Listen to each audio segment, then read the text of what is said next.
ጤና ይስጥልን የክርስቶስ ቤተሰቦች እንደምን አላችሁ? እንግዲህ በንባብ ቤት መድረካችን ዛሬም መጋቢት 20 ነው። የመጋቢት 20ን ስንክሳር እናነባለን ማለት ነው። ከዛ በፊት ግን ታምረ ማርያም እናነባለን ማለት ነው። እንደ መግቢያ እንዲያገለግለን እንበዛችሁ ማለት ነው። እስከ መጨረሻው ድረስ ተከታተሉኝ ዘንድ በአክብሮት ጠይቃለሁኝ። ገጻችንን ላይክ፣ ሼር እና ሰብስክራይብ በማድረግ ተመልካቾቻችን ያድጉ ዘንድ ተደራሽነታችን ይሰፋ ዘንድ ምናልባት ትንሽም ቢሆን መንፈሳዊነትን የምንቀሰቀስ ከሆነ ያ ሐሳባችን ይዳረስ ዘንድ ገጻችንን ላይክ እና ሼር በማድረግ ሐሳብ አስተያየታችሁን በመስጠት ታበረቱን ዘንድ እንጠይቃለን። እንግዲህ የዛሬው ታምረ ማርያም የምናነበው የሚከተለውን ይሆናል ማለት ነው። ልመናዋ ክብሯ በእኛም ለዘላለም በእውነት ይደርብንና አምላክን የወለደች በድንጋሌ ሥጋ በድንጋሌ ነፍስ የጸናች ክብርት እመቤታችን ያደረገችው ተአምር ይህ ነው።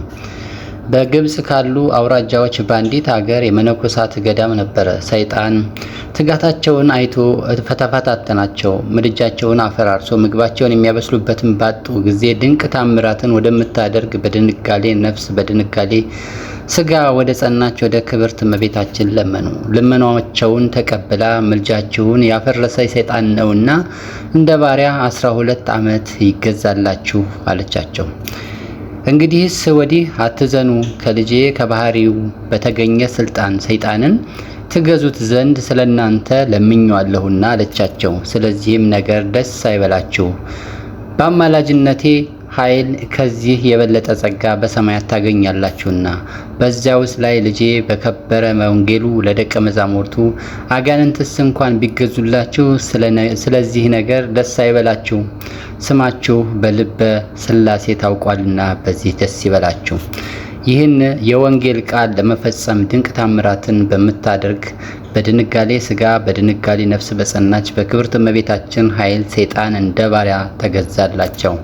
አስቀድመውም እሱ ራሱ የመላውን አፈር ከምልጃቸው ፈጥኖ ያወጣው ዘንድ አዘዙት። ሁለተኛውንም ይፈጭ ዘንድ አዘዙትና በፍጥነት ፈጭቶ ሰጣቸው። አብዝቶ ይፈጭ ነበር እንጂ እንደ ሰው መጠን አይደለም። ዳግመኛም እንጨት ይለቅም ዘንድ አዘዙትና 200 ሰዎች መሸከም የማይቻላቸውን ተሸክሞ በአንድ ጊዜ አመጣላቸው። መነኮሳትም አይተው አምላክን የወለደች እመቤታችንን አደነቋት። ያን ሰይጣን ግን ይህን ያህል ሸክም በምን ተቻለ አሉት። እሱ ግን ካልበቃችሁስ ልቦናችሁ ያሰበውን እጨምር ዘንድ እዘዙኝ አላቸው። የዛች ሀገር ሰዎች እርስ በርሳቸው ቀድሞስ በዚህ ሰይጣን ተፈትነን አዝነንም ነበር፣ ዛሬ ግን ደስ አለን፣ እመቤታችን እንደ ባሪያ አገልግላችሁ ብላ ይህን ሰይጣን ከሰጠችን ጀምሮ ከድካማችን ሁሉ አርፈናልና ተባባሉ። ሁለተኛም እኒህ መነኮሳት ሰይጣን አሳ ያመጣላቸው ዘንድ አዘዙትና እሱም ታዞ አሳ አንባሪ አመጣላቸው። በዚያ አሳ አንባሪ ላይም ትልቅ መርከብ ከነጋዴዎች ጋር ከዋናተኞችም ጋር ቁጥር ከሌለው ከብዙ ሳጥኖችም ጋር ነበረ። ባህሩም የዓመት መንገድ ያህል ሰፊ ነበር። መርከቡንና አሳ አንባሪውንም በላዩ ካለ ሁሉ ጋራ ይዞ ፈጥኖ አደረሰላቸው። እነዚህም መነኮሳት ባዩ ጊዜ ደንግጠው ይህን ስራ እንደምን ባለ ብልሃት ሰራህ አሉት። እርሱም የወደዳችሁትን ትገዙ ዘንድ አመጣሁላችሁ። እናንተስ በአሳ ምክንያት አንዲት ስራ አዛችሁኝ ነበር። እኔ ግን ወደ ወንድሞቼ ለመሄድ ትተውኝ ዘንድ ያላዘዛችሁኝን ብዙ ስራ ሰራሁላችሁ አላቸው። እነዚህም መነኮሳት እመቤታችን እስከ 12 ዓመት ተገዛ ብላ ካዘዘች ሳትደርስ አንለቅህም አሉት። እኛም የመርከብ ሰዎች ጌታችሁ ላይደለ አስቀድሞ ለማታውቁት እንደምን ታዘዘላችሁ አሏቸው። የመርከብም ሰዎች አእምሯችንን አላወቅንም፣ ልቦናችንንም ሰውሮ ወደ እናንተ አንድ ጊዜ አደረሰን እንጂ አሏቸው። እሊህ መነኮሳት በእመቤታችን ኃይል መጣችሁ እንጂ ያመጣችሁ እርሱ በኃይሉ አይደለም። ለዚያም ሰይጣን ይህንን እንድታደንቁለት ይገዛልን ዘንድ ይህን ሰይጣንን የሰጠችን የአርያም ንግሥት እመቤታችንን አድንቋት እንጂ ብለው መለሱላቸው። ቀድሞስ ማድቤታችንን በማፍረስ ሲፈታተነን ይኖር ነበር። ዛሬ ግን በእመቤታችን ኃይል የምንሻውን ሁሉ ያደርግልናል። እነዚህ አረማውያን የዚህን ነገር ተአምር ሰምተው ከኛ ሃይማኖት የእናንተ ሃይማኖት ይበልጣል፣ እኛ ክርስቲያን እንሆን ዘንድ አጥምቁን አሉና በአብ በወልድ በመንፈስ ቅዱስ ስም አሳምነው አጠመቋቸው። በክብር ሥላሴና ኃጢአትን በምታስተሪ በአንዲት ጥምቀት ማመንም አስተማሯቸው። ከዚህም በኋላ ገንዘባቸው ሁሉ በእመቤታችን ስም ለተሰራች ቤተ ክርስቲያን ሰጡ። ከመርከባቸውም ለመዝጊያውም ለመስኮትም ለሚያሻቸው ስራ ሁሉ ሆነ። ብረቱም ለመክፈቻና ለችንካር ለስራም ሁሉ መርጃ ሆነ። የመርከቡ ምሰሶ ለምሰሶ ሆነ። እነዚህ ሰዎች ሁሉ በዚች ገዳም ውስጥ መንኩሰው ቅስናንም ተሽሞ በምንኩስናቸውና በክህነታቸው ደስ አሰኟቸው። ያ ሴጣን ግን ከ12 ዓመት በኋላ ማገልገሉን ጨርሶ ወደ ወንድሞቹ ሄደ።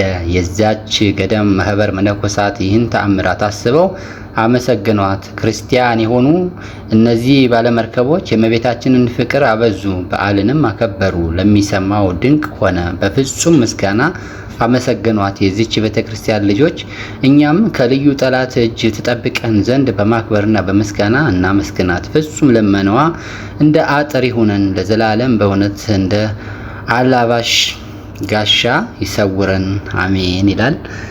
ታምረ ማርያም ይሄንን ካነበብን በኋላ ወደ ዕለቱ ስንክሳር እንገባለን ማለት ነው። የዕለቱ ስንክሳር እንግዲህ ዛሬ ያው እንደሚታወቀው መጋቢት 20 ነው። በመጋቢት 20 ከአንድ በላይ ስንክሳር ነው ያለው። ነገር ግን እኛ አንዱን መርጠን እናነባለን ማለት ነው። እንግዲህ የዛሬው ስንክሳር አንድ አምላክ በሚሆን በአብ በወልድ በመንፈስ ቅዱስ ስም መጋቢት 20 በዚች ቀን በእስክንድርያ ከተሾሙ አባቶች ሊቃነ ጳጳሳት 57ኛ የሆነው የከበረ አባት የእስክንድርያ ሊቀ ጳጳስ አባ ሚካኤል አረፈ ይላል። እሳቸው ያረፉበት ቀን ነው። እስክንድርያ ያው እንደምናውቀው ከሰባቱ መናብርት ውስጥ አንዱና ታላቁ የሆነው ግብጽ ውስጥ የሚገኘው የእስክንድርያ መርከብ ነው። ይቅርታ የእስክንድርያ መንበር ነው ማለት ነው። እንግዲህ የእስክንድርያ ላይ የተሾመው ስንተኛው ነው ያልነው? 57ኛው ሊቀ ጳጳስ ናቸው፣ ሊቃነ ጳጳስ ናቸው። እኛ አባ ሚካኤል ያረፉበት ጊዜ ነው። ይህም አባት በሽሞት ወራት ብዙ ሐዘንና መከራ ደረሰበት። ጎህ በሚባል አገር የተሾመ የዚህ የኃላፊውን ዓለም ክብር የሚወድ አንድ ክፉ ኤጲስቆጶስ ነበረ። በሀገረ ስብከቱ ውስጥ ደነውርስ በሚባል አገር ያሉ ምእመናን የቤተ ክርስቲያናቸውን ሕንፃዋን አደሱ። ሊያከብሯትም በፈለጉ ጊዜ የአገር ታላላቆቹ ከእርሳቸው ሊባረኩ ወደ ሊቀ ጳጳሳቱና በአገሩ ዙሪያ ያሉትን ኤጲስቆጶሳት ልኮ እንዲያስመጣላቸው ይህንን ክፉ ኤጲስቆጶስ ለመኑት። እርሱ ግን እምቢ አላቸው። ልመናቸውን መቀበል አልወደደም። እነርሱም በራሳቸው ፈቃድ ይህ ክፉ ኤጲስቆጶስ ሳይፈቅድ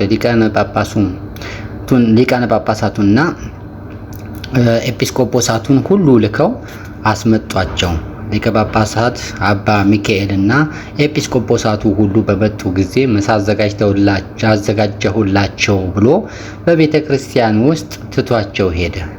ማርታ ብዙ በማዘጋጀት ብዙ ትደክሚያለሽ፣ ግን ጥቂት ይበቃል ያለውን የጌታችንን ቃል አላሰበም። የቁርባን ጊዜ ሊያልፍ ስለሆነ ሊቃውንቱና ኤጲስቆጶሳቱ የቅዳሴውን ስርዓት ይጀመር ዘንድ ሊቀ ጳጳሳቱን ለመኑት። ግን ግድ ባሉትም ጊዜ በሊቀ ጳጳስና ማዕረግና ክብር ተሰይሞ ተነሳ። እርሱ ለሁሉ አባት የሆነ ስልጣኑም ከስልጣናቸው በላይ ነውና የቅዳሴውንም ስርዓት ጀመረ። ያ ክፉ ኤጲስቆጶስም በሰማ ጊዜ በልቡ ሰይጣን አደረበትና ተቆጥቶ መጣ። መስዋዕቱንም ከመቅደስ ገብቶ ከጻሕሉ ውስጥ ነጥቆ ወደ ምድር ወረወረው። ሊቀ ጳጳሳቱም ሌላ መስዋዕት አምጡ ብሎ አዘዘ። አምጥተውለትም ቀድሶ ለሕዝቡ ስጋውንና ደሙን አቀበላቸውና አሰናበታቸው። በማግስቱም ይህ አባት አባ ሚካኤል ሕዝቡን ሰበሰበ። ከእርሱም ጋር ያሉትንም ኤጲስቆጶሳት ካህናቱንና የምእመናኑን አንድነት ሰብስቦ ይህን ክፉ ኤጲስቆጶስ ከሹመት ሽረው በእርሱ ፈንታ ሌላ ኤጲስቆጶስ ሾሙ። ይህም ለአስቆሮቱ ሰው ለይሁዳ ሁለተኛ የሆነ የምስርን አገር ወደሚገዛ ስሙ አህመድ ወደ ወልደ በጥሎን ወደ ተባለው ሹም ሄደ። ይህም አባት አባ ሚካኤልን እንዲህ ሲል ነገር ሰራበት። በሊቀ ጳጳሳቱ ዘንድ ብዙ የወርቅና የብር ገንዘብ እንዳለ እንዲሁም አብያተ ክርስቲያናት የወርቅና የብር ንዋየ ቅዱሳትን የተመሉ እንደሆኑ መኮንን ሆይ እወቅ አለው። መኮንንም ይህን አባት ወደ እርሱ አስቀርቦ ንዋየ ቅዱሳቱን እንዲሰጠው ፈለገ። እርሱም ስጋዬን እንደፈለገ አድርግ፣ ነፍሴ ግን በእግዚአብሔር እጅ ናት ብሎ ከለከለው። እጆቹንና እግሮቹን አስረው በእስር ቤት እንዲጥሉት አዘዘ። በእስር ቤትም ከ1 ዓመት በላይ ኖረ። በእስር ቤት ውስጥ በኖረበት መጠን ከለምለም እንጀራና ከጨው ከበሰለ አተር በቀር ሳይበላ ሁልጊዜ ይጾም ነበር። ከዚህም በኋላ አንድ ጸሐፌ ምእመናን ዮሐንስ መጥቶ ለዚህ ለከበረ አባት አባ ሚካኤል ዋስ ሆነው ለመኮንኑ አባ ሚካኤል 20,000 የወርቅ ዲናር እንዲሰጠው ሆኖ ከወህኒ ወጥቶ ወደ ቤቱ ሄደ። ጥቂት ቀን ተቀመጠ። ታላላቆች ምእመናንና የአስቄጥም ገዳም መነኮሳት 10,000 የወርቅ ዲናር ሰበሰቡ። ደግሞም የእስክንድርያ ሀገር ሰዎች ከምድራቸው አንዱን ለ10,000 ዲናር ሸጡ።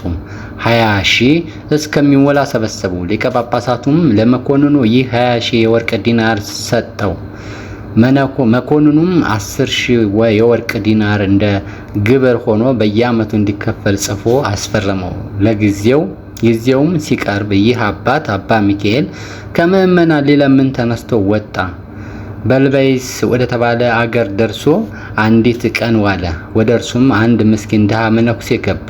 ከሊቀ ጳጳሳቱን ቡራኬ ተቀብሎ ተመልሶ በበር አጠገብ ከረድኡ ጎን ቆሞ አትዘን፣ በልብህም አትተክዝ፣ ከዛሬቱ ዕለት እስከ 40 ቀኖች ትድናለህ፣ በላይ ያለውም የዕዳ ደብዳቤ ትቀበላለህና ለመኮንኑ ምንም አትስጠው ብለህ ለአባ ሊቀ ጳጳሳት ንገረው አለው። ያ ረድኡም እንዳለው ነገረው።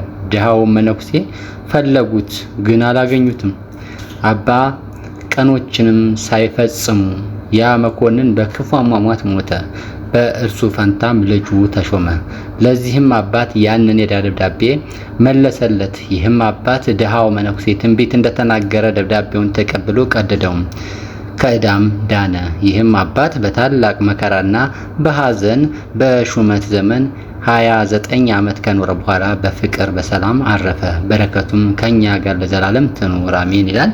የዛሬው ስንክሳር ይህን ይመስላል። እንግዲህ በራሴ መንገድ የሆነ ነገር እንዳለን ያው በእውቀት ችግር ምክንያት እንዳላበላሽ እያንዳንዳችን በሰማነው መንገድ በልቦናችን ቃሉ ያደር ዘንድ ቅዱስ የሆነው መንፈስ ወደኛ ይላበስ ዘንድ የጌታ ፍቃድ ይሁን እላለሁኝ። ስላዳመጣችሁኝ አመሰግናለሁ።